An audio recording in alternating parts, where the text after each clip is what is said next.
اکتوبر آج کے جو ہمارا ٹاپک ہے وہ ہے ایوب حکومت کی زرعی اصلاحات 1959۔ اکتوبر 1958 میں جب جنرل محمد ایوب خان نے حکومت پاکستان کی باغ ڈور سنبھالی تو زرعی شعبہ کی کمزوریاں دور کرنے اور نظام حقیقت اراضی کو بہتر بنانے کے لیے 31 اکتوبر 1958 کو زرعی اصلاحات کمیشن قائم کیا، جس کا اہم مقصد یہ تھا کہ زمین کی حد ملکیت کا تعین کرے اور مزارعین کے مسائل کی نشاندہی کرے، نیز پیداوار بڑھانے اور کاشتکاروں کے معاشی معاشرتی حالات بہتر بنانے کے لیے سفارشات پیش کرنا بھی ان کے فرائض میں شامل تھا۔ اس کمیشن کے چیئرمین اس وقت کے مغربی پاکستان کے گورنر اختر حسین مقرر ہوئے۔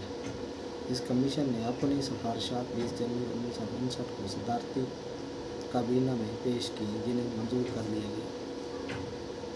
ان سفارشات کو عملی جامہ پہنانے کے لیے ایک اراضی کمیشن قائم ہوا اور مارشل لا ریگولیشن نمبر 64 کیا گیا۔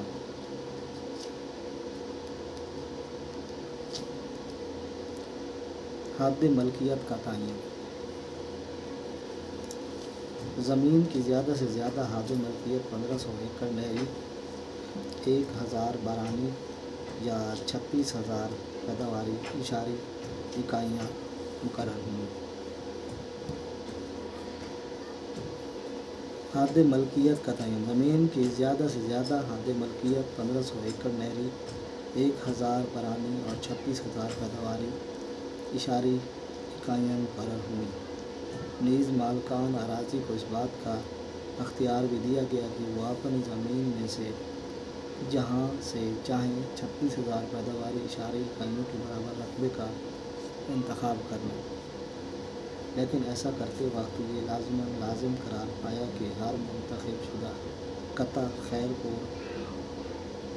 پورہ اور حیدرآباد ڈویژن میں 64 ایکڑ، باقی ڈویژنوں میں 50 ایکڑ سے کم نہ ہو۔ ان کے علاوہ زمیندار 250 ایکڑ تک باغات پر مشتمل زمین بھی اپنے پاس رکھ سکتا ہے، بشرط یہ کہ زمین 10 ایکڑ سے کم نہ ہو اور اس کا اندراج ربیع 1955 سے 56 کے مالیہ کے رجسٹروں میں کیا گیا ہو۔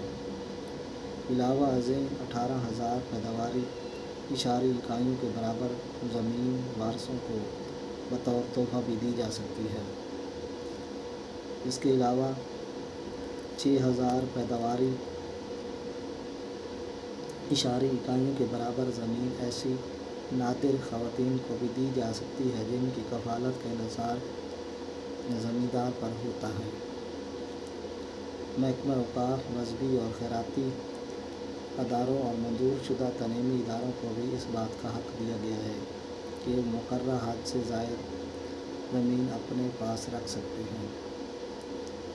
اس بات کی اجازت بھی دی گئی کہ سانڈ اور دوسرے مویشی پالنے کے لیے حکومت کی اجازت لے کر زائد زمین اپنی ملکیت میں رکھی جا سکتی ہے۔ معاوضہ کی ادائیگی۔ جن زمینداروں سے حد ملکیت سے زائد زمین حاصل کی جائے انہیں درج ذیل فارمولے کے تحت معاوضہ ادا کیا جائے۔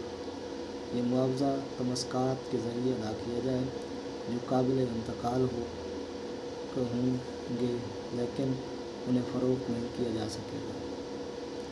یہ تمسکات 25 سال بعد زر نقد کی صورت اختیار کریں گے، جس عرصہ میں 4% سالانہ کے حساب سے ان پر سود بھی ادا کیا جائے گا۔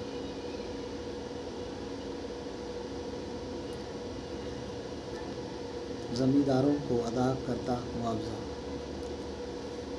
کل 9,25,000 92,54,594 روپے بطور معاوضہ زائد زمین مالکوں کو واجب الادا تھے، جن پر سالانہ واجب الادا 37,57,073 روپے بنتا تھا۔ فروخت شدہ رقبے کی تفصیل۔ قابض مزارعین کو فروخت شدہ زمین مزارعین کو اپ گریڈنگ اسکیم کے تحت فروخت شدہ زمین کا 21,000